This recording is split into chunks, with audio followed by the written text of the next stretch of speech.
Okay, sorry about that, everybody. My camera disappeared there, but like I say, today is all about making the stuffed pizza stuffed pizza swirls today, and we are just going to go through setting up our areas. For those who I just lost, apologies there. We are just setting up our areas ready to make our stuffed pizza swirls. My camera disappeared, but we're going to be back to you. So today, making stuffed pizza swirls, and what we're going to be doing today is going to be looking at a few different parts about making these bread swirls for you today. Let's go through, just for those people who just joined us. If you're watching us on YouTube, like I said, if you'd just like to leave your comments below, that would be fabulous. So today we're going to be making the quick breads. We're going to be making a quick bread. So that's like a scone bread, and we're using the raising agents. I'm going to be showing you the chemical raising agents. We're going to be demonstrating your skills of shaping a dough, chopping, grating, using the oven today. All of those wonderful skills to make yourself your stuffed pizza swirls. We're going to be understanding raising agents, and we're also going to understand how to make a tomato passata. So that's the idea for today. We're going to have a lot of fun doing that one. But before we start, it's all about playing it safe in the kitchen. Now, to play it safe in the kitchen, we need to make sure that we have got ourselves ready, our area ready, and our equipment and ingredients. So we were just going to go through all of those aspects. But before you begin, obviously make sure that if you're cooking with us, it's safe to cook, you've got permission to cook, and also you have a suitable supervision. So you've got a grown up there to lend a hand, and there's more disclaimer at the bottom there for you. So we're just going to go through getting ourselves ready, and to get ourselves ready, we use a little word or a reminder to get ourselves ready, and that is what we're just going to go through, and that is what we call HATTIE. HATTIE. We're using a Hodder education package today for our slides in schools. HATTIE stands for, firstly, it stands for tie your hair back or wear a hat. So we need to make sure we're ready to go. And washing your hands, so that's the H. The A is putting an apron on. Here is my apron ready to go. The T was for making sure our tabletops are clean and ready to go. So that's we're making sure that we have got maybe use a sanitizer and antibacterial spray, so hot soapy water to clean down your surfaces before we begin. Then you've got another T is for tray, so make sure we've got a tray there ready to go. And then we've got I. I is for equipment, and E is for ingredients. So we're going to now go over to the sink, and we're going to get our hands washed. So let's try this one. So back over to my kitchen. Let's go and get myself ready to go. Okay, here we go. We're coming back over to here. So let's get back to it. So we're going to come over to my kitchen sink over here. And here we have my kitchen sink, and we are going to start to get ourselves ready. Hello. Now, before we do that, I'm going to roll my sleeves up. So making sure you've got yourselves all ready to cook as well. So make sure your sleeves rolled up and ready to go. Fabulous. Okay, and then we're going to make sure we got our hands washed. Now, to make sure we've got our hands washed, we're going to need some hot soapy water. So we need some soap first of all. So we've got our soap there, lots of soapy soap on my hands, and we're going to rub those together. There we go. Rub. And then, as well as that, you want to go your fingernails both ways. You want to make sure you've got thumbs cleaned as well.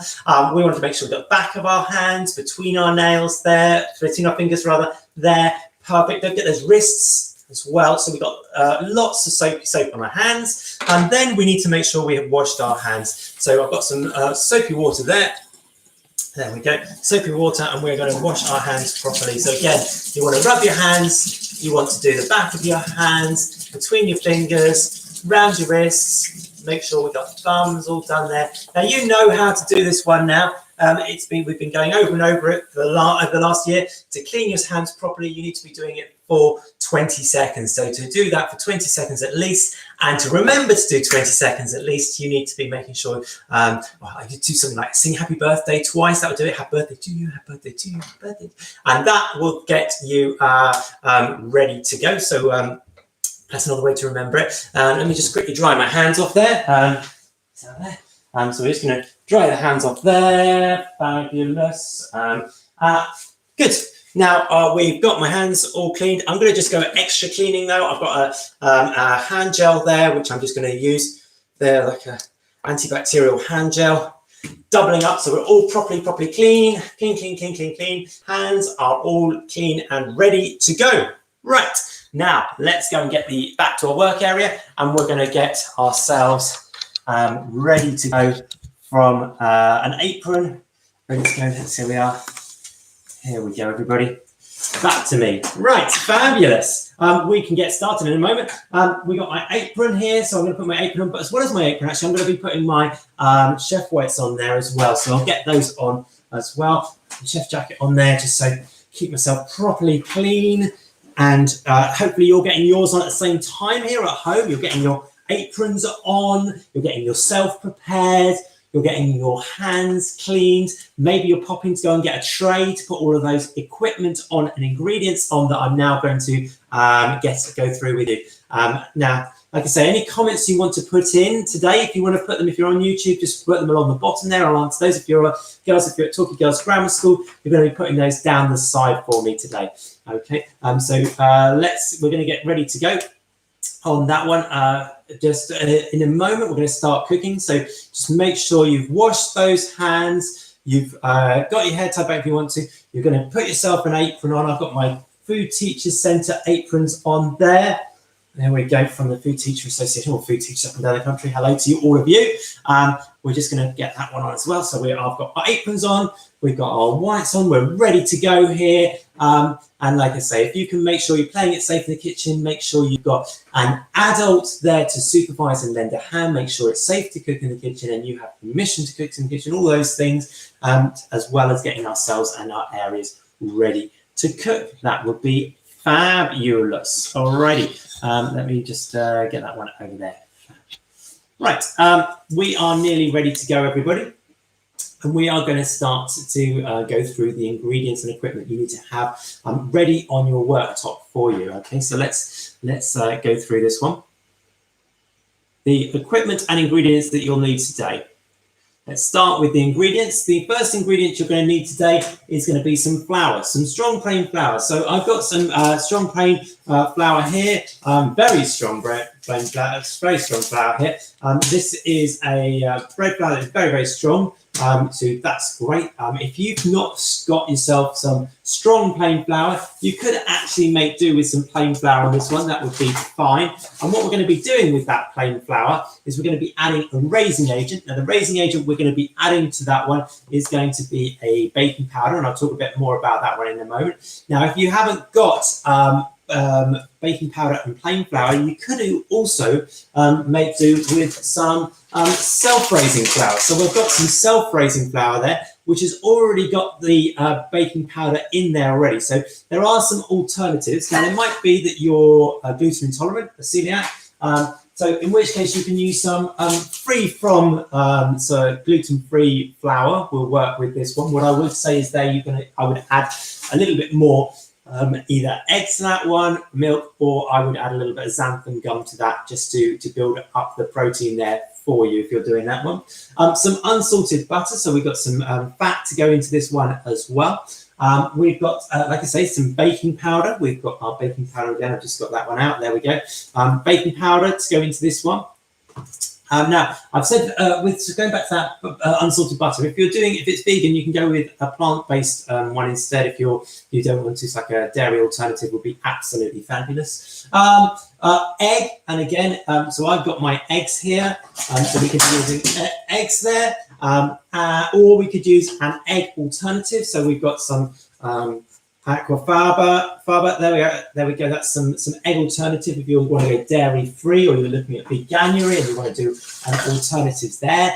That's going to work for you with this one. So we can look at alternative ingredients again there. Now, how do you get hold of that? If you can't buy any of that or get hold of it, what you can do is you can always get that one from a can of chickpeas. That's right. So the alternative there is actually from a can of chickpeas. So you could just drain the water off it and that would work fine as well. So we're looking at alternatives for diets, alternatives because of lockdown situations. We got some milk, so you could be using some traditional dairy milk, or you can use, I've got here, which we'll be using here, is some oat drink alternative. So we can use either, whether it's because you've got lactose intolerant from the milk, or if it's if you're looking at veganuary or vegan, then that might be an alternative for you.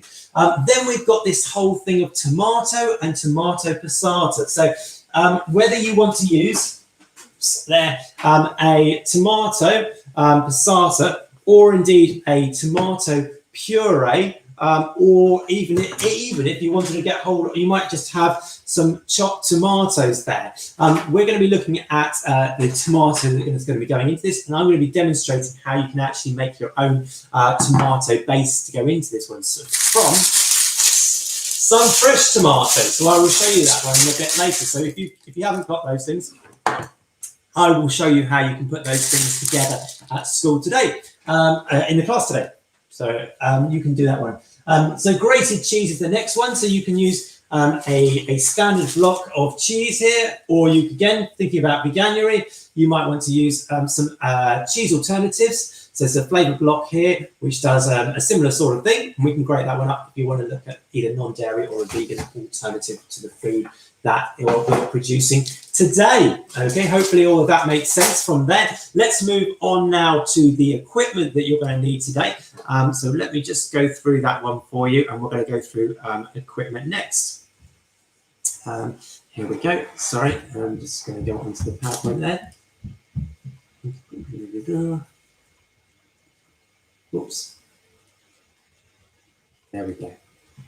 Equipment. So equipment that you're going to need today. And again, let me go through this one on the screen for you there for your stuffed pizza swirls.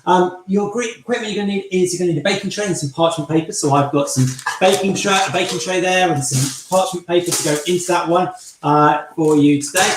You could, if you haven't got parchment paper, you could always flour it, but you've got to be careful; it might stick on this bottom of the tray. We're going to need ourselves a grater to be able to grate the cheese. So we have a, oops, where's that one gone there? Cheese grater, there it is.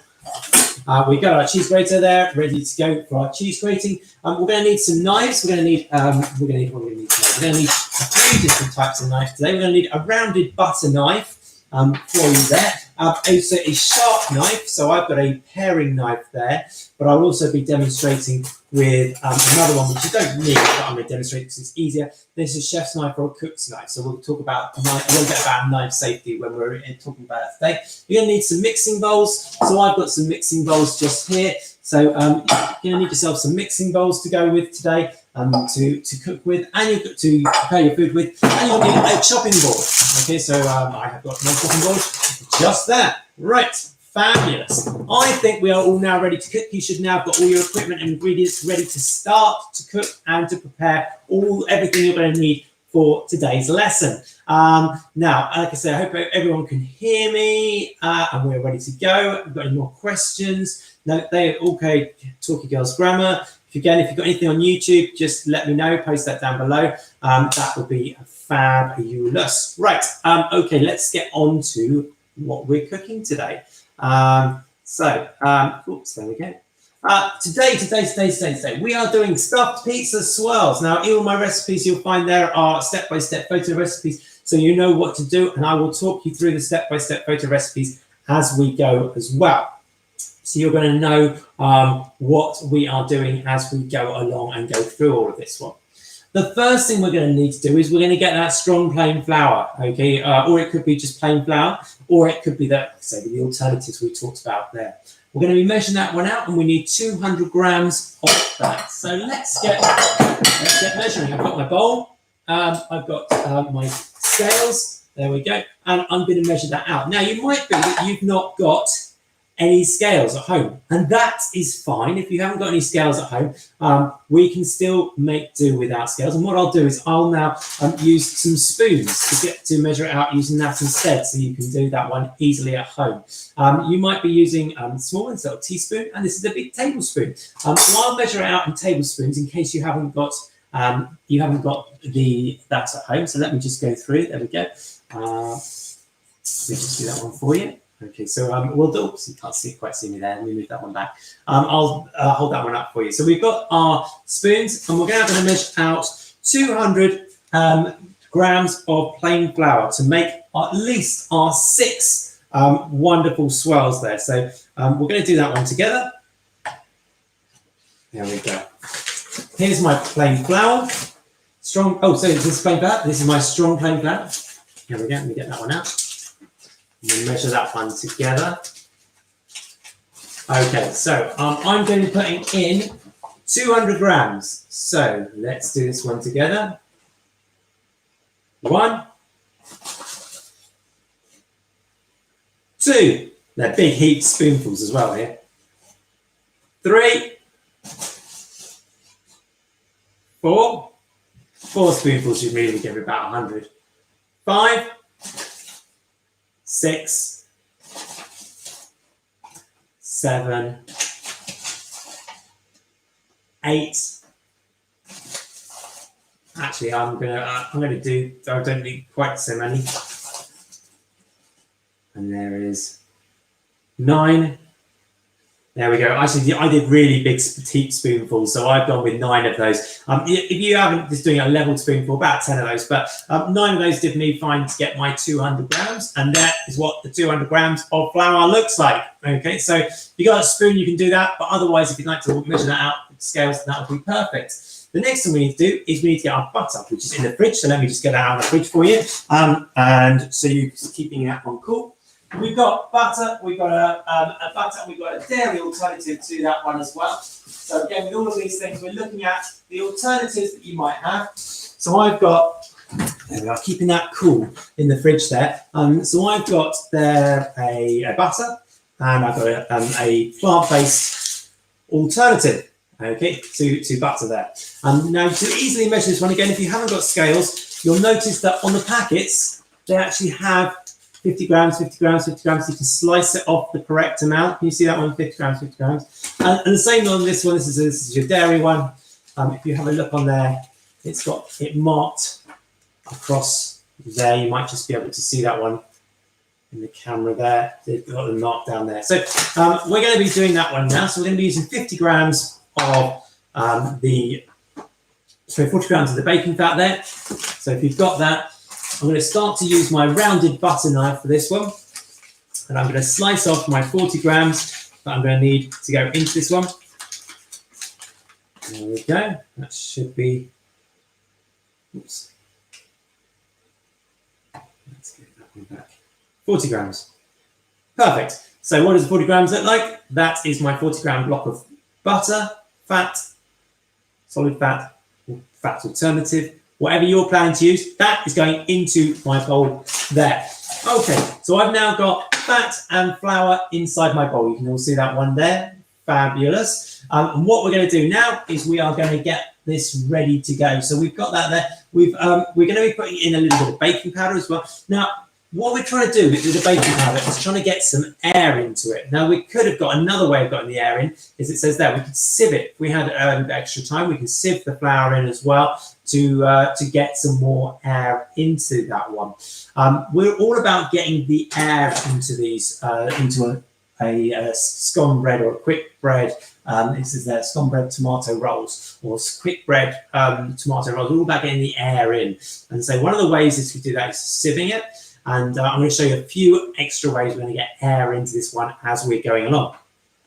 Now, we've done that. We're going to add the baking powder. So this is the other way the main way we're going to be adding air into this. And adding air into a food is a GCSE term. It's actually called aeration.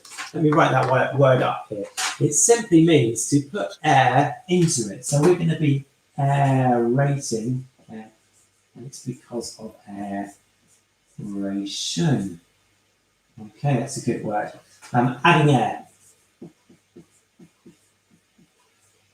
We talk about this a lot more at GCSE, but we're going to be adding air through adding air to our food, and we're going to be adding air to our pizza bread swirl. So we need to get some air in by putting some of this stuff in. Now this stuff is called baking powder, but you can use lots of other things to get air into your food.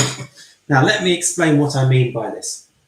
And explain how this baking powder works. What is baking powder? How does baking powder work? So let me just talk a little bit more how baking powder adds air to your food. So we've got baking powder. And this is the stuff that you find inside your self-raising flour. And this is what makes self-raising flour different to plain flour, this baking powder. So what is baking powder? Okay, so let me explain it by showing you something. That's right, someone's just said there, it helps to make the dough rise. That's right, that's what baking powder does. And let me show you with a little visual demonstration how that works. How can that work? So what I'll do is I will put it in here. It's a white powder, so if you can see there, that's that white powder there. And at the moment, it's not doing anything. It's not making anything rise. It's not adding any air to our food to make our food rise. So how does it do it? What's involved? What's in it that makes it rise? Well, this is a chemical. In fact, there are two chemicals inside this. One chemical is a dry acid, and the other chemical is a dry alkali. Let's write that up on the board for you there. We have an acid and an alkali. Okay, you might have done this in science already. Acids and alkalis, you measure these things on what we call a pH scale, and you have something that we've got it. Yes, you've done it in science, perfect. And you have these two different things called acids and alkalis. Now you might be thinking, I can't have acid, I can't eat acid. Well, yet there are things out there that are acids that you can. So this is fish and chips, malt vinegar. So we got some malt vinegar there. That is an acid, which is fine to have on your food. Also with fish, you might have a slice of lemon. So we got some lemon juice, and this is an acid too. Okay, so we need to think of an alkali. What sort of alkali could we eat? That's right, lemons. Lemons is an acid. Oh yeah, very, very acidic. Yes, very good. Very good answers coming up here. So let's have a think about this one. If I put acid, let's put some acid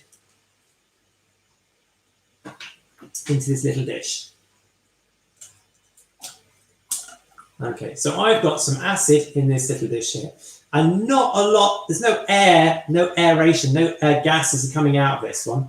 What I need to do is I need to add an alkali.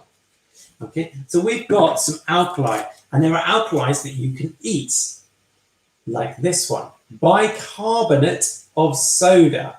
Okay, now when we add those together, then something starts to happen. And let me see if I can show you this one on the camera. I'll see if I can zoom in a little bit for you, so you can see exactly what's going on. I'm going to move the camera down a little bit there. I'm going to move the camera down to my board there. Let's have a look.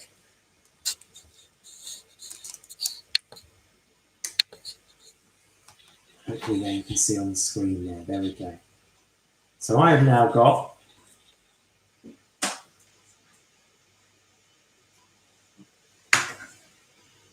my alkali, my bicarbonate soda, and I've got with the bicarbonate soda, I put in there a lemon juice, and there's my lemon juice there.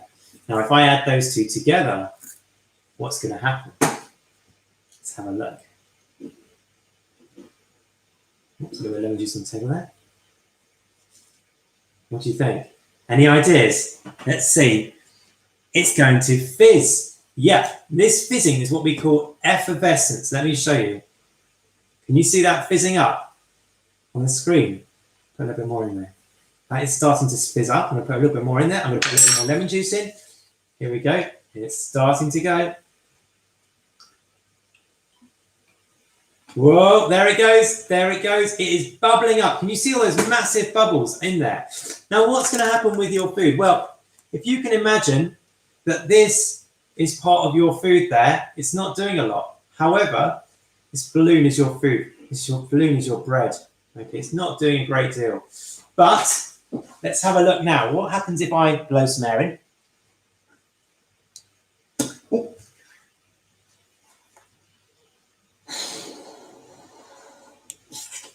Can you see how when I blew the air into this one, what's happened is that's risen up. That balloon rose up. And this is what we're going to do when we put air into our mixture. When we aerate our mixture is going to rise up.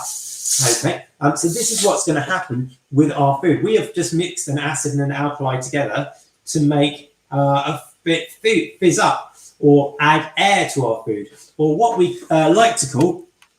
Let me just zoom out a little bit there. There we go. What I like to call effervescence. Okay, so that's the correct term for it. So we've got effervescence going on there, fizzing. Okay, and it's bubbling up there and it's fizzing. Now that is how it works. So let's put that in a bit more. Let's write this up on the board here for you so you can see that one. So what we've got there is we've got the baking powder. We've added dry acid and alkali together. So there's a dry acid and a dry alkali in that baking powder. Now you can the alkali, as we know, is the bicarbonate of soda. So that's bicarbonate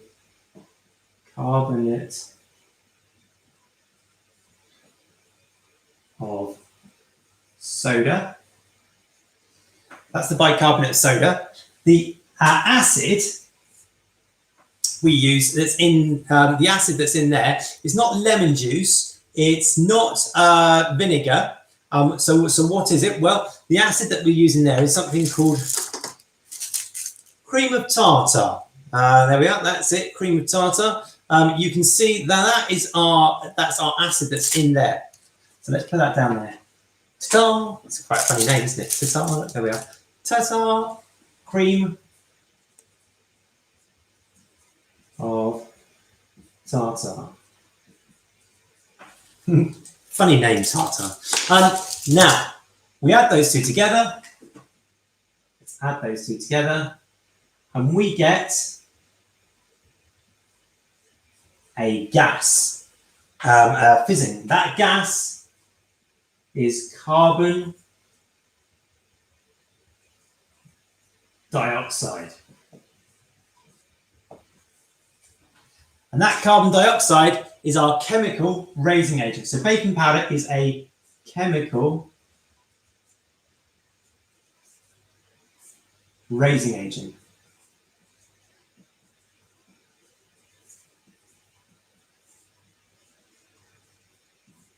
Okay, so that's what's going on inside the food that we're going to do. So let's get back to our ingredients. Now we know how those ingredients work and how they're going to work for us. Let's try and put that into some context. We are now going to make that. Now, you have probably eaten baking powder raw before without even knowing about it as well. So you've probably had that one. And what do we mean by that? Well, if you've ever had something like this, so we got these sort of things, some sherbet fountains, those sort of things. That is what it is. You've got dry acid and dry alkali in there. You add the liquid yourself. That gets inside your mouth is all wet. You add those in and you get that effervescence, that fizzing, that effervescence on your tongue, that creation of CO2 on your tongue, that chemical raising agent happening inside your mouth, which is fabulous. A bit of science there as well. Okay, right. Yes, exactly like that. Yes, yes, you got that right. You can sometimes get that happening, that fizzing effervescence on other snacks as well, and that's absolutely right. So you've got some talky grammar saying about other types of foods that have got like a sherbety fizzing effervescence on your tongue, and that's absolutely right. Okay, so let's get back to our ingredients. So we've got our ingredients there. There's our flour and butter. We're going to be putting some of that dry acid and that dry alkali, that what we call baking powder, that raising agent that's going to aerate our food. We're going to put some of that in there. Now, like I say, if you haven't got that plain flour at home, because of in lockdown larder situations, then you can actually use self-raising flour, which has already got that in there and ready to go. So let's go back to this one and let's get that one in there. So we're going to be putting in, as it says on the board there, 2 teaspoons. Okay, so it's these little ones here. So we're putting 2 of these little ones in there, the little spoons. I'm going to do it 2 level this time, level. But we don't want it to, it does taste quite soapy. When you think of other things that bubble up, like soap. In fact, when they first started trying to investigate what sort of raising agents, chemical raising agents they could use to add air to your food, they did actually use soaps in the olden days. They experimented with soap, all sorts of things that had bubbles in it, or looked like bubbles, even things like the deer horn, all sorts of weird and wonderful things. Okay, now we're going to cut all of this into, we've got 2 skills to do now, cutting in and rubbing in. Cutting in, rubbing in. So what is cutting and rubbing in? Well, very simply, it is exactly what it says there. We're going to use a rounded butter knife, and we're going to get our bowl, and we are going to cut in all of that butter into the flour. So if you'd like to have a go at doing that now while I'm talking, you can cut that one in. Now, if you're watching on YouTube, if you'd like to tell us where you're watching this from, we'd love to know. We have people watching from Brazil this week, which has been fabulous.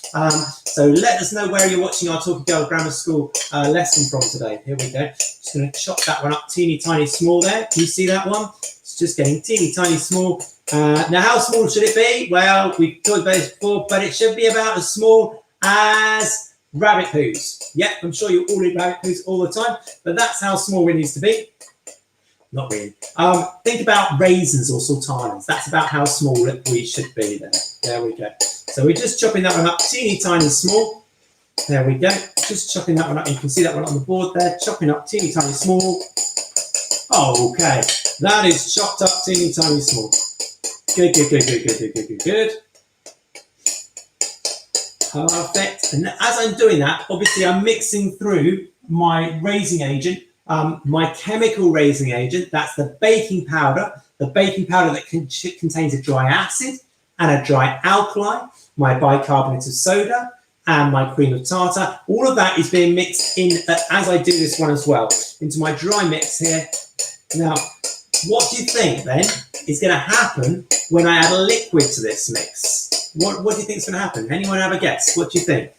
Let's have a look. Have a look on YouTube or back at school. What do you think is going to happen when I add a liquid to this dry mix that we've got in here so far? What happens when I put it into that little ramekin? Can you remember? Anyone had? Yes, someone's coming in there.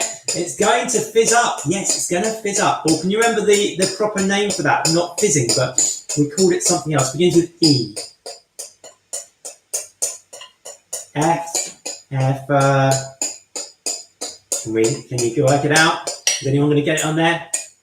It's effervescent. I will write that on the board for you shortly. Effervescent. And that is that fizzingness. Okay. Right. I have now got that chopped up teeny tiny small. Now, the next thing I'm going to do is I'm going to get my fingertips in there. Now, I'm going to use my pinchy fingers. So can you go like that, please, for me? There we go. Pinchy fingers. The very ends of your fingers is what we're looking for here. And we are going to get this inside our bowls, and we're going to lift and tickle this mixture up. Now, we need to do it real quick. And the reason we need to do it really quick is, well, what ingredients are in there that's likely, well, we've got warm hands. What ingredients, why do we want to do it really quickly with our warm hands? Any idea? Think about the ingredients that are in there. What might happen to those ingredients while they're in there, while we're doing this one? Anyone any ideas? Have a think. Yes, we need to rub it in because there is some butter in there. Now, if we don't do that really quickly, and here I'm doing it really quickly, I'm lifting and tickling, lifting and tickling. And each time I'm doing it, I'm lifting it and then giving it a little tickle and letting it drop back in the bottom. If I did it really slowly, I might melt the butter with my warm hands. And that's the reason we're also using the very ends of our pinchy fingers. Okay, so time to get a little bit messy, but we don't want the butter to melt. What happens when the butter melts? I'm just lifting and tickling this one. I'll move the camera so you can see. What happens to that solid butter when it melts? Can you remember? Let me just leave that camera down so you can see. What happens to that butter when it melts? It turns from a solid to something else. There we go. I'm just lifting and tickling. The butter will melt. Yeah, so it's turning from a solid to a, what do we say? Solid to a, changing states. Solid to a liquid. Absolutely. Now, if that's changing to a liquid, why don't we want to change it to a liquid? What's going to happen as soon as there's a liquid in there with that raising agent? Can you remember? Remember what's going to happen? Something's going to happen to that mixture. If we add a liquid to it, That with the baking powder that's in there already. Can you remember? That's right. It's going to start that fizzing and effervescence early. So we don't want that to happen just yet. So we're going to lift and tickle very quickly. We don't want to melt the butter.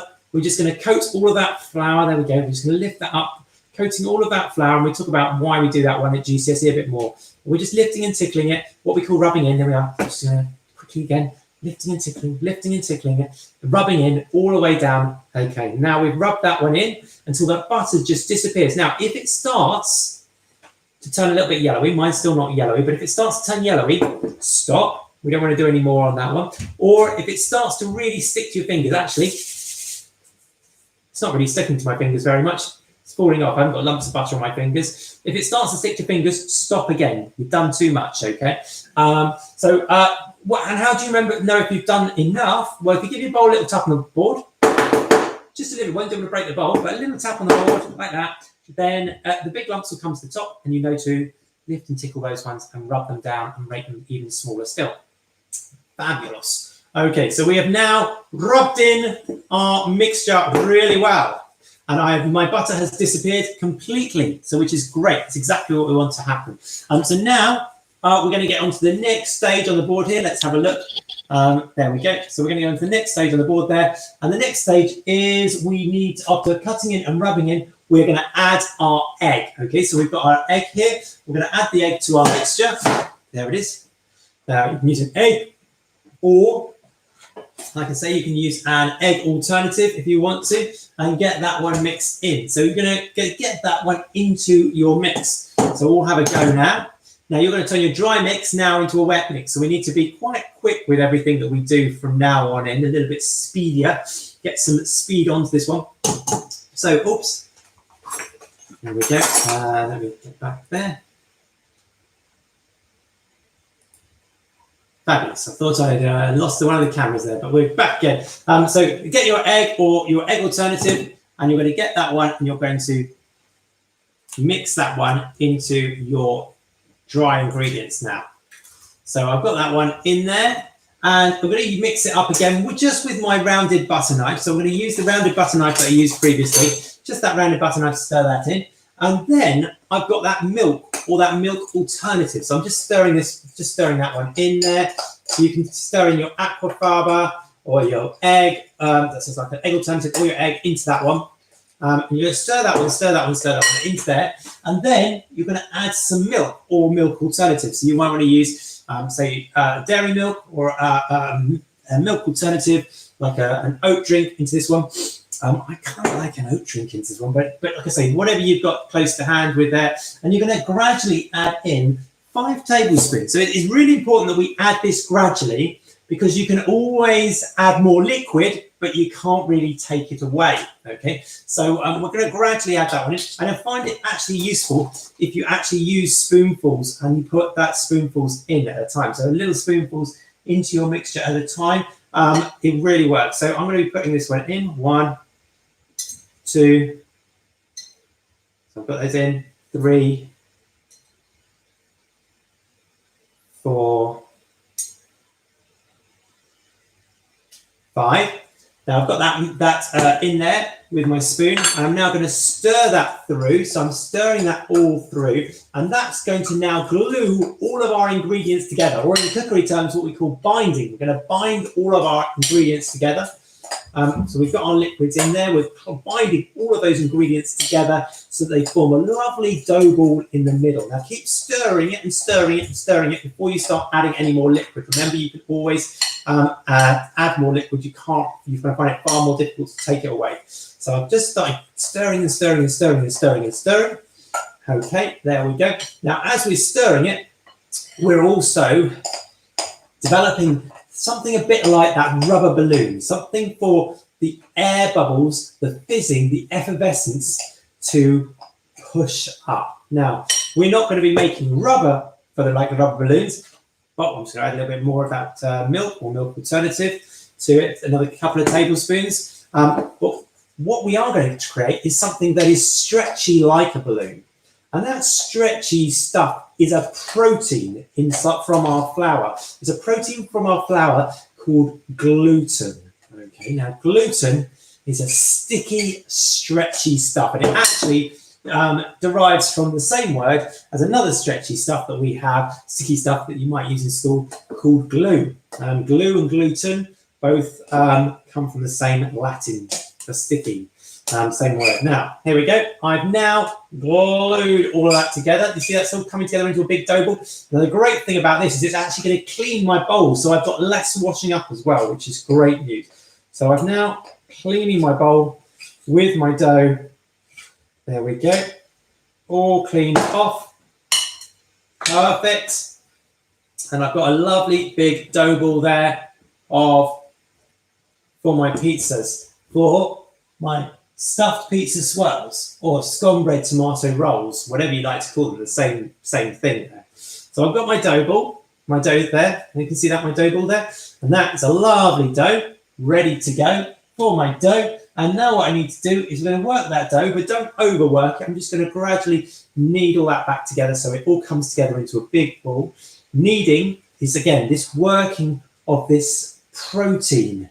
Now, you need protein in your body for repair and renewal of your body. Okay, so we've got protein in the flour, and like I say, as we add the liquid and we start to work it, we end up with a new protein called gluten. And that gluten is stretchy and elastic, just like that rubber balloon that we had earlier, so that when the effervescence happens, which is happening right now, it can start to blow inside that the gluten in there. The gluten will stretch like a balloon, and it will start to rise up our food. And that's why we say it's a raising agent. It's going to raise our food up. Okay, so there we have it. Dough ready to go. Now the next thing we need to do is we're going to put a little bit of flour onto our work surface, because we're going to roll this one out now. So I'm going to put a little bit of flour onto my work surface here. Let me just show you what I'm doing. Okay. So if I show you there, if I move the camera down, you can see a little bit more what's going on here. And I'm just going to move that camera down. So you can see, got a bit of food there. There we go. And hopefully there you can see what is going on. Fabulous. Now I've got my dough there, wonderful dough. And what I'm going to do now is I'm going to, can you see that one? You can see that one hopefully on the screen there. There we go. What I'm going to do with my dough now is I'm going to roll it into a rectangle. Now, you can use a rolling pin, or if you just want to squash your fingers down, that's fine. You can quickly roll that one out like that. And we're going to roll this one out into our dough. There we go. I'm just going to, so I can either squeeze it out with my fingers, or I can use a rolling pin, or here we are. If you haven't got a rolling pin, you can even use your grease-proof paper from earlier to roll it out. So you can just roll it like that. But I'm going to use my actual rolling pin here to roll that one out. Here we go. Here's my rolling pin, and I'm just going to roll that out into a rectangle. Now, if it starts to stick, make sure you've got flour on your work surface. Make sure you've got some flour on the rolling pin. There we go. We're going to roll that one out into a nice big rectangle. Now, how big should that rectangle be? Well, about a £1 coin would be perfect. Okay, so we're just going to roll that one out into a rectangle. Perfect, perfect, perfect, perfect. And we'll make 6 of our small little pizza swirls. Now you can obviously double up your ingredients there. You can make this one bigger. You can make more of these pizza swirls. But the same process it happens here, and the same procedures you need to go through to make that one. There we go. So you've got the sides. You can see that's got a rectangle now. 4 sides, 2 there, and 2 longer ones there. Fabulous. Now we're going to add my tomato. Now you can do a tomato puree or a tomato passata, or even if you want to, you can even mix those 2 up together. So let's try and do that. So here's my tomato puree. So I'm going to put a bit of tomato puree on there. And I'm going to show you how to make this in a bit. Here we go, some tomato puree. Oh, lovely tomato puree. So I've just put some tomato puree on there, some standard tomato puree. I'm actually going to be mixing this up a little bit myself, but you can use all of one or all of another. That's absolutely fine. I've also got some tomato passata there. You can see that tomato passata. I'm going to put a little bit, a spoonful of that on as well. There we go. A little spoonful of that on. Oh, there. Can you see that one as well? It's a big spoonful of that. And I'll tell you what I'm going to do. I'm going to spread it just over my bread, just like a pizza. But I'm not going to go right to the very edges, okay? I'm just not going to go all the way to the edges. I'm going to put a little bit more on there, I think, actually, as well. There we go.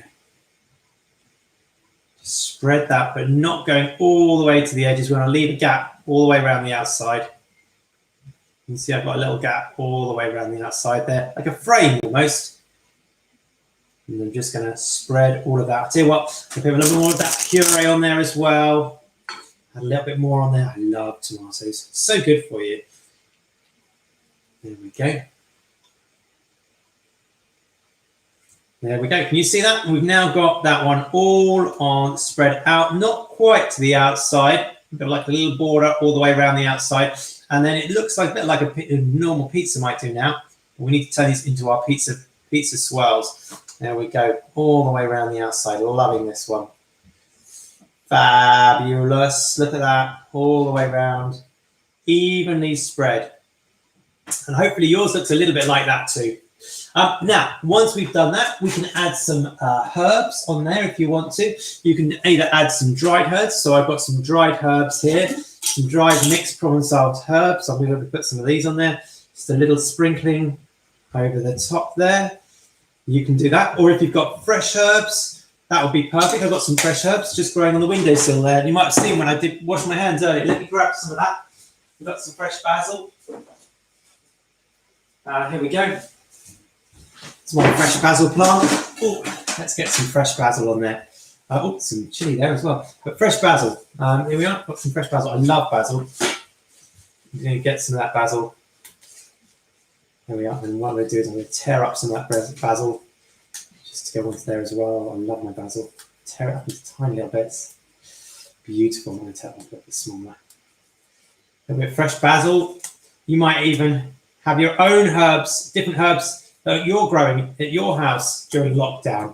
Let's have a look at what you've got, what you want to be putting on there as well. So I've just got some fresh basil there, which I'm just going to be, just putting some of that on there. Love some basil, love basil. One of my favourite herbs ever. I've got a massive plant of it here. There we go. What's it taste of? Well, there we go. Let's get back to me. Tastes really, really like, there we go. Tastes like tastes a little bit of licoricey, like a fruit pastel as well. Yummy, yummy. So good, so good, so good. Okay, back to it. So we've got our pizza coming on, looking good down there. The next thing we need to do is we're going to go in and we're going to put some cheese on there. So we're going to get some cheese on there and grate some cheese on there as well.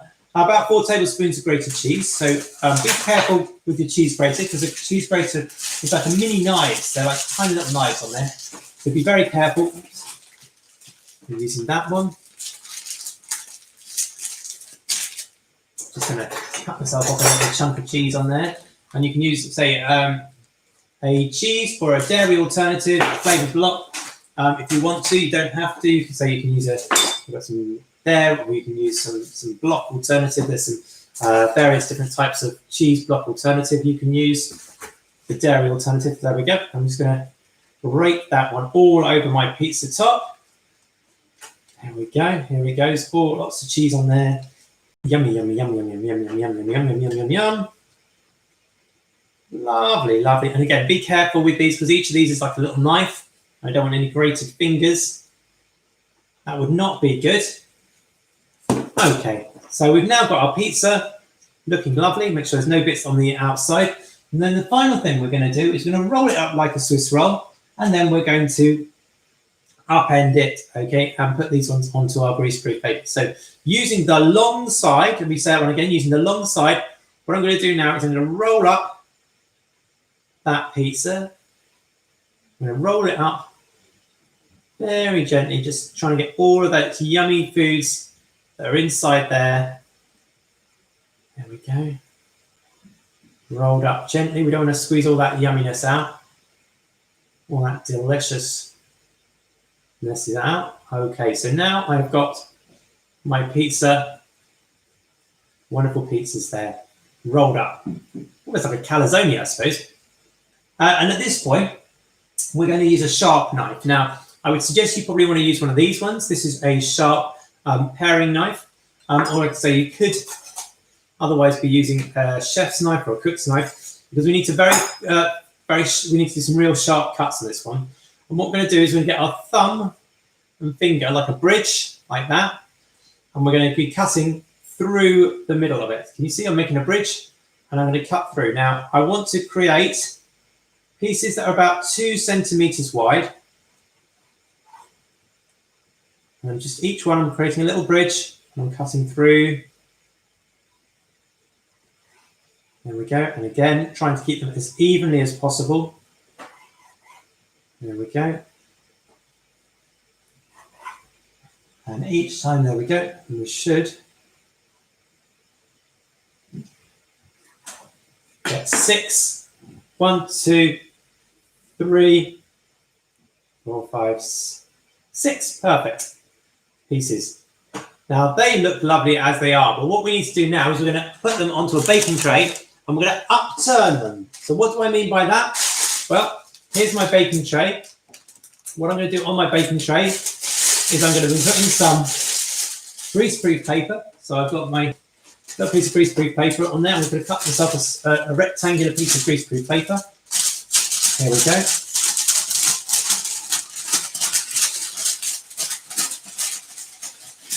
Chuck that one up there. I'm going to line that tray with my greaseproof paper.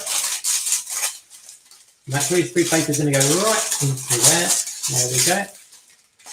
So in my greaseproof paper goes, and then each of these pieces is going to be lined up and upturned. But what I'm going to do is I'm going to turn it on its side and put it in there, and then give it that. And then give it a little tap, squeeze down.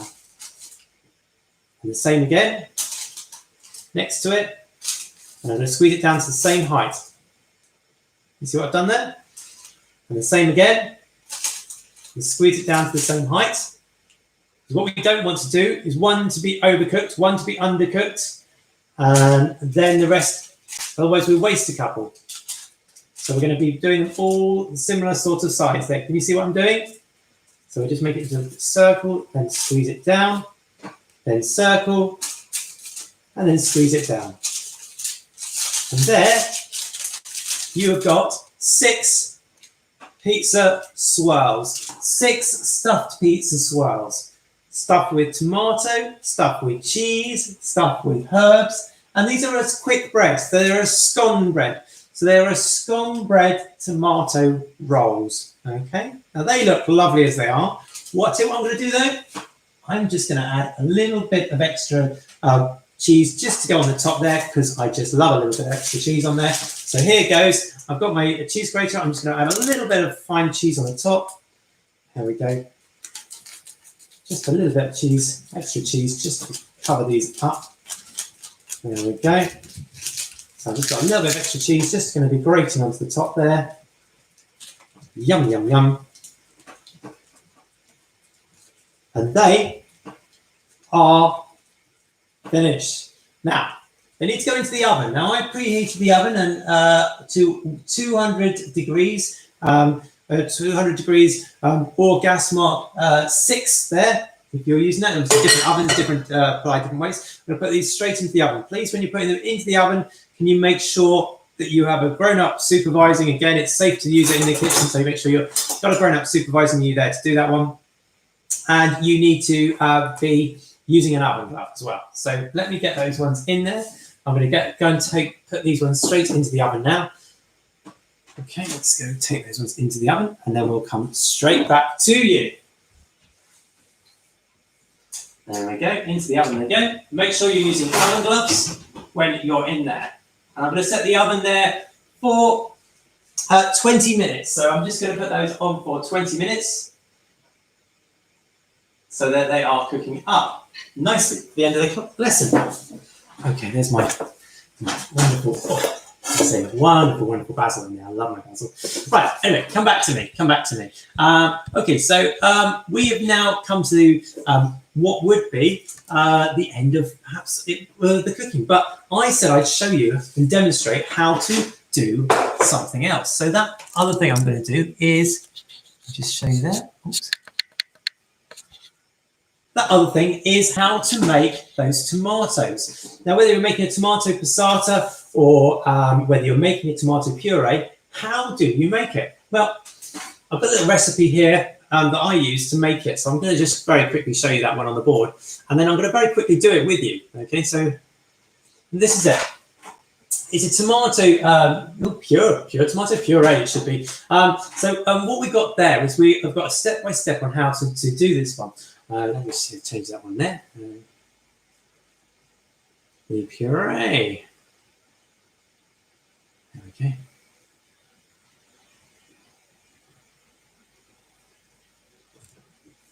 There we go. That's better. So tomato puree, or to give it a proper name, Italian name, we got a salsa di pomodoro e basilica. Okay, so it's like a tomato sauce that can go into the middle of this or onto a you're doing this at home, you're going to do a pizza. So say you haven't got, or you can't get hold of any tomato puree or tomato sauce during lockdown, how would you go about making your own? Well, let's have a look. We have got some tomatoes here. I've got some tomatoes here. Now, ideally, if you're doing this, you want to use those long, almost rugby ball style tomatoes. Really nice tomatoes there. The more expensive the tomato, the better. But like I say, lockdown larder situation, we're just going to show you the basic tomato, how to make a basic sauce with this one. So what do we need to do? Well, the first thing we need to do is we need to get the skin off these tomatoes. So we need to skin them first. So how do we go about skinning a tomato? How would that possibly work? How are we going to get that skin off the tomato? Well, I'm going to show you how to do that one and show you how to get the skin off them. So the first thing you need to do is we're going to create a little cross in the top. So I'm using a very sharp knife here. I'm using a bridge cut there, and I'm going to just make a little incision on the top in both directions.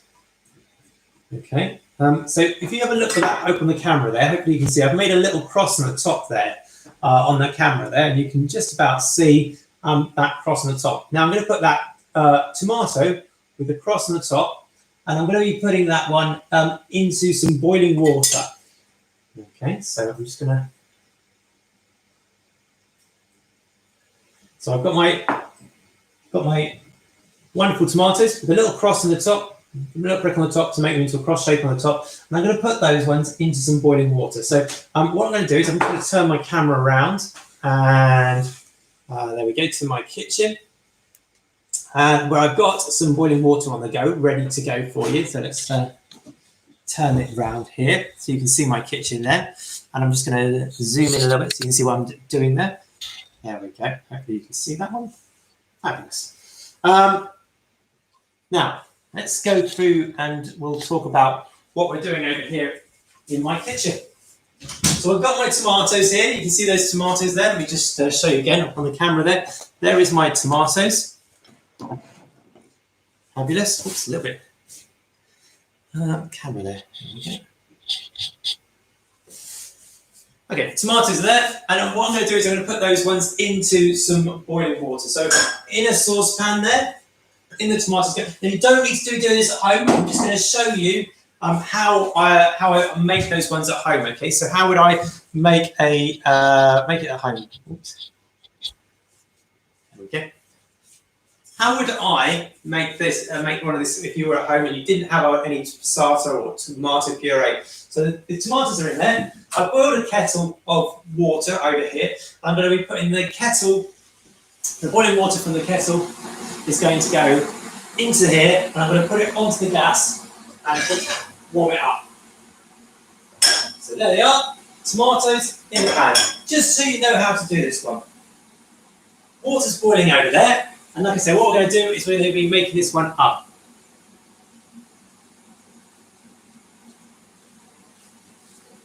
All right.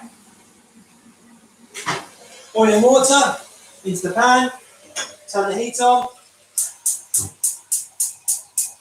And what's going to happen is, as the tomatoes boil up, the skin is actually going to come straight off the tomato. So the skin's actually going to fall straight off. So once they've boiled and the skin starts to come off those tomatoes, we're going to be putting them into some freezing cold water, and it'll just fall away, and we can just take it off. And that's the easiest way to skin a tomato. Now, you don't need to skin a tomato when you're doing this one. You could keep the skin on, but I'm going to take the skin off, and I'm also going to de-seed the tomatoes before making my puree as well.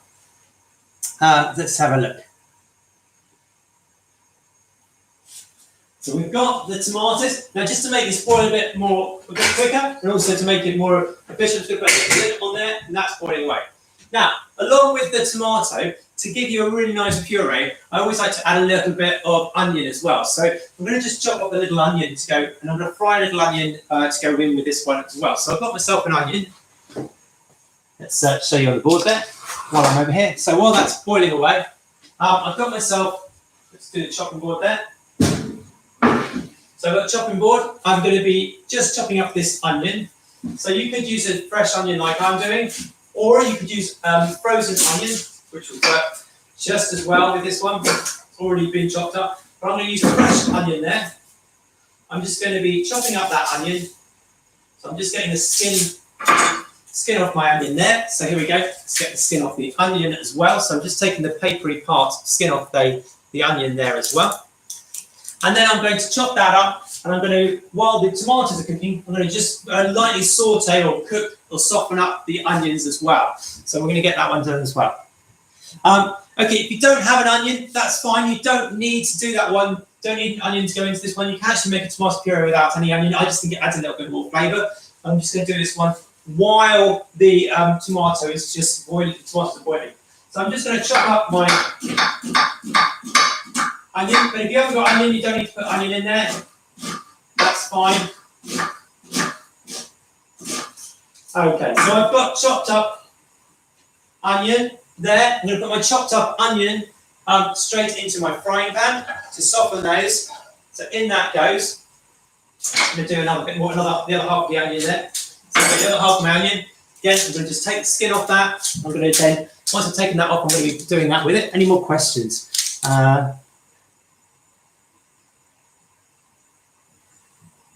There we go. Let's do that one. So we're going to be putting that one in there. Chopping that onion up as well. And that's going to go into the frying pan just to soften that up while the tomatoes are being softened up in the boiling water. So we're going to cook those ones both at the same time.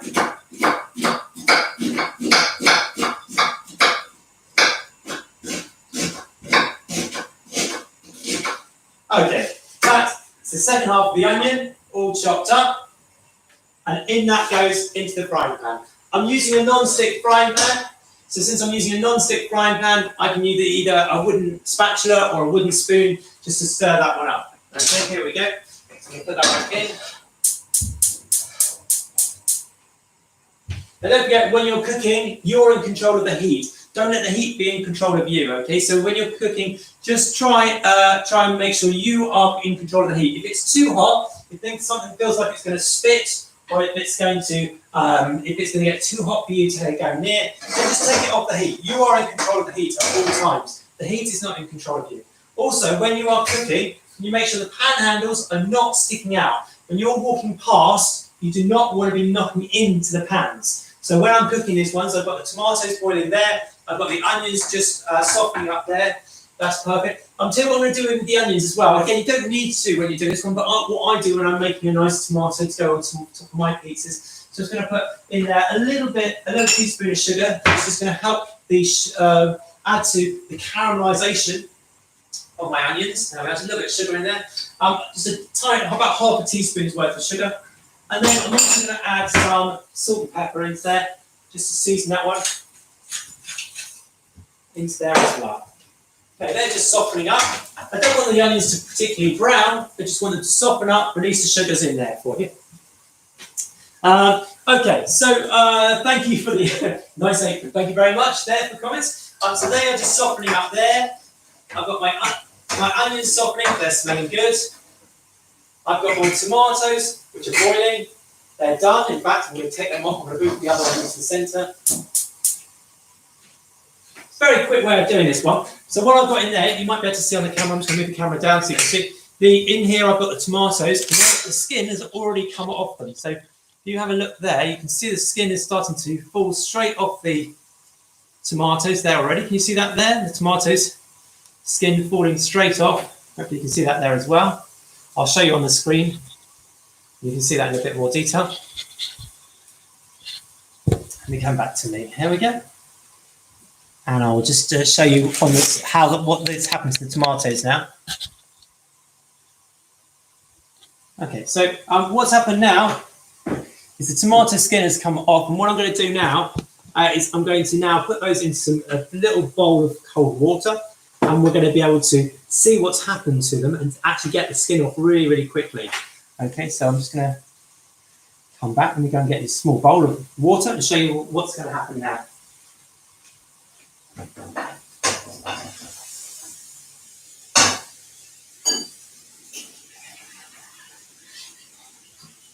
Okay, there's a bowl of water. So I've got my bowl of water here. Let's see so you can see. So I've got my bowl of water. I'm now going to get the tomatoes out from the saucepan here. And I'm going to put them into my bowl of cold water. Here we go. Being safe, I'm using a spoon to get those out. And in they plop into the cold water. So here we go. You can actually see the skins coming straight off those tomatoes already. So there we have the tomatoes in cold water now. And those tomatoes in cold water, the skin is actually just falling straight off them now. If I just pull that one up, they can touch them now. They're in ice cold water. And you can see the skin has come right off there. Okay, so what I'm going to do now the skin has come off them, I'm going to chop those up. And you're going to be able to see how we can get to that tomato puree. Okay, so let's get this one into the chopping board.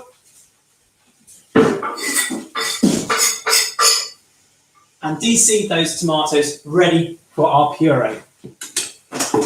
There we go. There's my chopping board.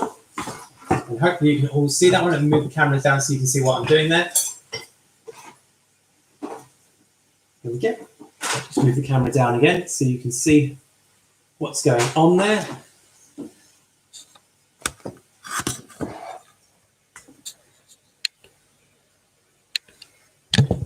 Okay.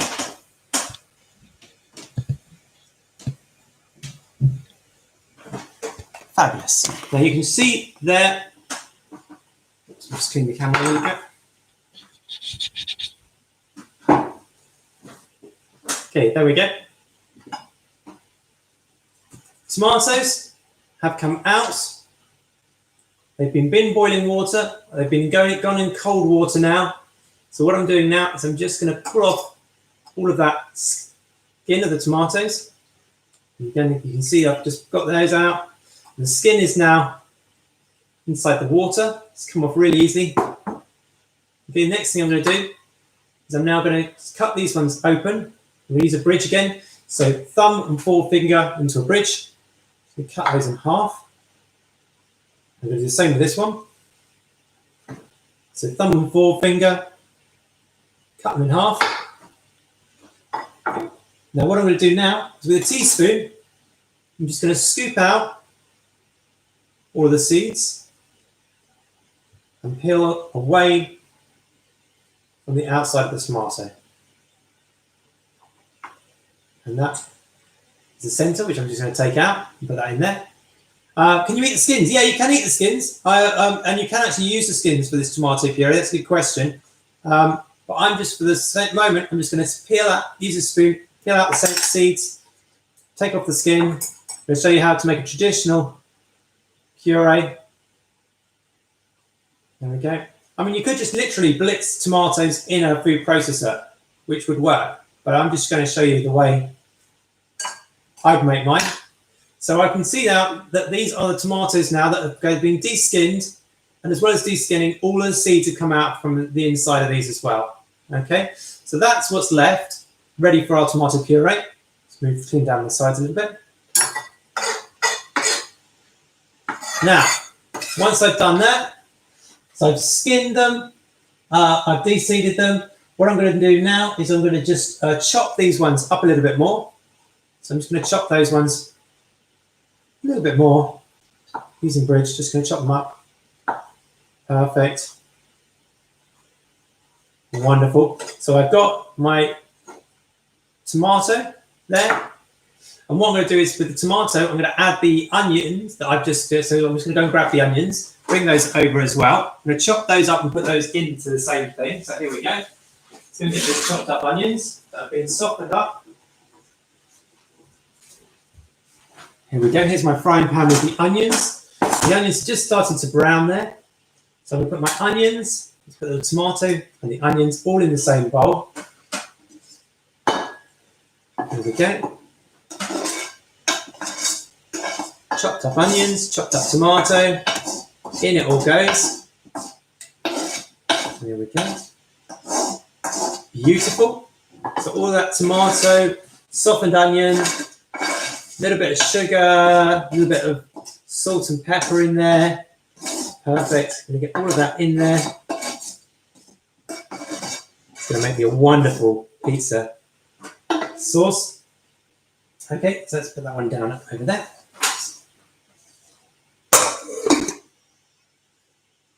Okay, so now I've got the tomato in with the onion, and that's there. I'm just going to mix that one up a little bit.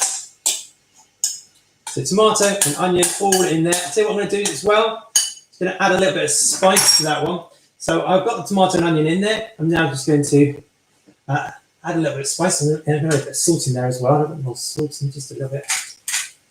And some spice. I'm going to put some paprika in this one. So I've got a little bit of paprika here. Put about a teaspoon's worth of paprika into it. There we go. So I've got my paprika here. So it's just standard paprika. I'm just going to put that in there as well. Teaspoon of paprika, just to flavour that one off for my pieces. And then all I need to do now is blitz this one up. So what I'm going to do now is come back to me. Come back to me. There we go. So what I've done now is I've got the onion. I'm going to go from the top there. So I've got the tomato. I've got the tomato there that's been blanched, which means putting it in boiling water and de-skinning it there, placing cold water, remove the skin. Finally chopped up some small onion. Ideally, you want to be using a red onion, but I'm used to using a white onion for the moment. And then what I'm going to do is chop that one up. You can put some garlic in there, paprika in there. You can strain the whole lot through a sieve, and I've put some sugar and salt in there as well. You can, if you want to make it into a ketchup, you could add some ideas there for ketchup. You could add some cumin powder, some mustard powder, some vinegar, and you turn that one into a ketchup. I just wanted like a puree today. So I'm going to do what I'm going to do now is I'm going to blitz this one up.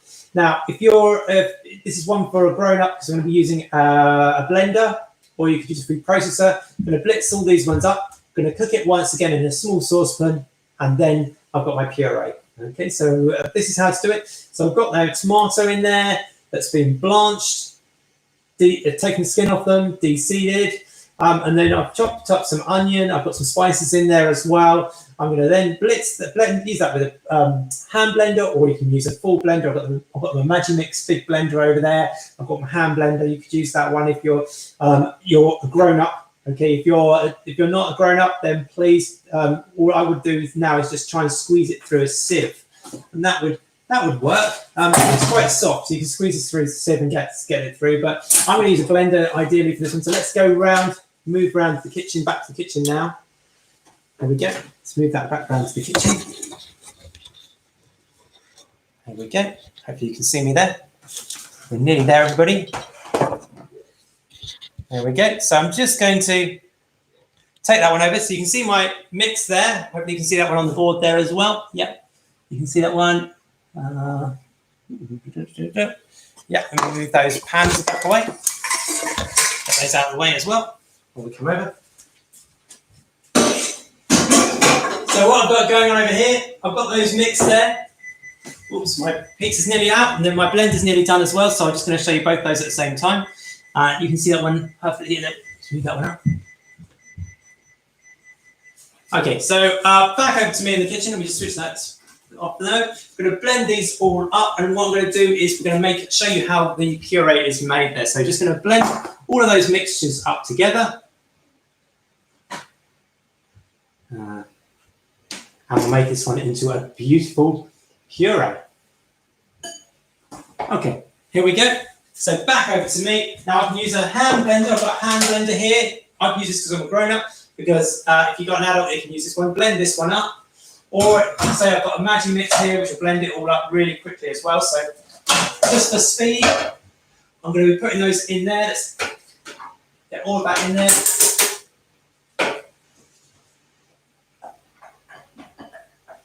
And blend all those together.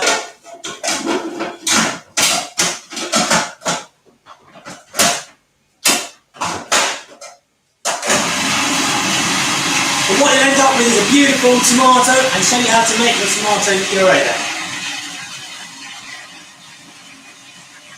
Nearly ready done.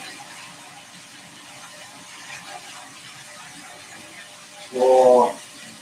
Just looking inside the oven. They're done too.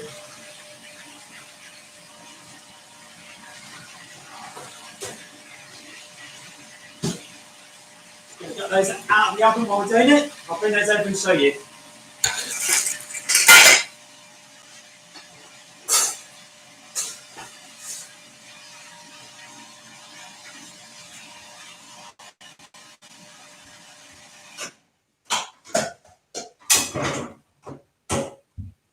Okay, there we have a homemade tomato puree. Let me show you what that looks like. On the camera there, we have got tomato puree. Okay, a beautiful tomato puree made there to go onto there, almost like a passata type puree. If I cook that off again, that would be beautiful. I can cook that off again, or I can use that one fresh. Let me show you on the screen there. Let's come right back round to me. Okay, back to me, everybody. There we go. We're nearly at the end now. So what I've got here is I have got that beautiful, beautiful, beautiful looking tomato puree. So I've just made myself a little tomato puree. Let me hold that one up to the camera so you can see. That is my tomato puree. So it's just like the stuff that you might have that we could have used in the first place to make our pizzas. Tomato there, and that's beautiful. Really lovely. So gorgeous. And that was how you make the puree that you could buy from the shops. All right, now I said I'd show you the finished product, so let me show you the finished product. Here we go. Here we go. These are my finished pizza swirls. Can you see those? There we go. Pick the camera back up. Here we go.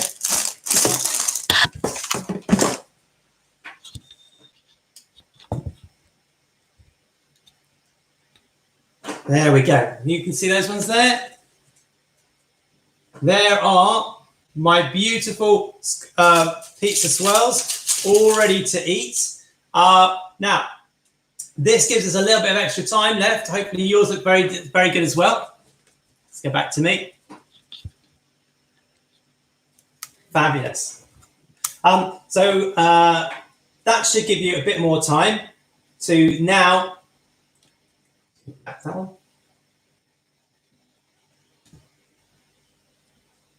Oops, sorry, 1 minute. There we go. Pizza swirls. So that should give you a bit more time at the end to go on to the last activity for today, which is, let's have a look on the board there. The bit I know you all enjoy the most, or not, but the bit that's very important, we need to now think about washing up. Okay, so we now need to get ready to get our kitchen cleaned and ready to go, okay, everybody, before you leave. So can you collect all the equipment you've used now ready to get cleaned up before you start eating your tasty food. Don't forget your tasty pizza swirls will actually be a little bit too warm to eat just yet. So just wait while they're cooling down. And I've got them on a rack. You can see there, I've got mine just on a little rack there cooling down. They look absolutely delicious. They are going to be a little bit hot to eat at the moment. But you need to get everything washed. Everything you've used needs to be washed up correctly, and you need to be drying down everything with a clean tea towel. Now, let me just go through that one in a little bit more detail, because the first thing you need to be washing up is going to be your sharps. Okay, so your sharp things you need to be washing up first is your knives, the sharpest knife first. You need to be careful when you take it over to your sinks. You need to hold the knife down, point to the floor, blade to the back, carrying one knife at a time. Take it to your washing up area. Fill your sink with hot soapy water, as hot as you possibly can, with some nice soap suds in there, some washing up liquid in there. Do not let the knife drop into the bowl. You need to be washing away from your knife with a brush. Don't be tempted to use a dishcloth because you might cut your hand. Don't let the knife drop into the bowl, otherwise you could hurt your hand picking it out. So holding onto it, use a brush, and then once you've washed it, don't be tempted to dry it with a tea towel. Put it to the end of your washing up area to let it drip dry, okay? So be very careful when you do it. Then once you've done the sharp knives, go on to the other knives, and that includes the cheese grater as well, which I'll need to clean up as well. There we go. There is your cheese grater, so you need to make sure that's got sharp, that as well. Same thing again. Be careful when you're washing up not to cut yourself with those. You might be using a dishwasher, I suppose. It could be using one of those, cheating a little bit, I think. But make sure you're doing that, and when you're washing up. You've been using a lot of dishes and pans today, so don't overstack your area as well when you're washing up, because you don't want anything to fall off. Okay. Right. We are nearly there, and that now gives you 10-15 minutes at the end of today's lesson to get your area cleaned up. Finally, when you're cleaning up your area, the actual area that you've been working on, can you make sure that you wipe down all the flour off the work area first before you start adding any water to clean your area with soap suds, okay? Because what will happen is you'll end up with a really sticky, gluey mess all over your worktop or wherever you've been working. So when you come to washing your work surfaces down, just get all the flour off first, okay? Right, any questions before I leave you to try your, oh, mine are nearly ready, look at these. My tasty pizza swirls. These look absolutely delicious, okay? Any more questions from anybody there before we begin? Before you begin your cleaning up? No? Somebody says I'm clearing up now. They are delicious. Thank you very much. Oh, I'm loving my pizza swirls. I'm glad to hear it. Please show me some photographs. Like I say, if you're doing this through YouTube, please email me those photos. If you're doing this at Talkie Girls Grammar School, please post those through Teams. We'd love to see how your your stuffed pizza swirls have turned out today. Okay, so just do let me know. I'd love to know how they've all turned out. Okay, so that's your stuffed pizza swirls. Now, don't forget you're learning from today, so you've done quite a bit of learning there. A few key words you've learned from today. The key words you've learned today are probably aeration, adding air to food. What a baking powder is, a chemical raising agent. You've learned about acid and alkalis, cream of tartar, bicarbonate soda, and then what that creates, which is your carbon dioxide at the end. Fabulous. What's it got there? I've sent you a picture of mine already. They're looking delicious. Yes, stuffed pizza swirls. We love a stuffed pizza swirl. I am so looking forward to seeing how these turn out. These always do, and you get some wonderful pictures from this. So I'm looking forward to seeing how all of these turn out. All of your stuffed pizza swirls. You can see them over there as well. So everybody, thank you very much. Stay safe. Be good. I'm going to log off now and say thank you very much. Take care, keep baking, and let me see some wonderful pictures of what you've made. Thank you very much, everybody. See you again soon. Thank you. Bye.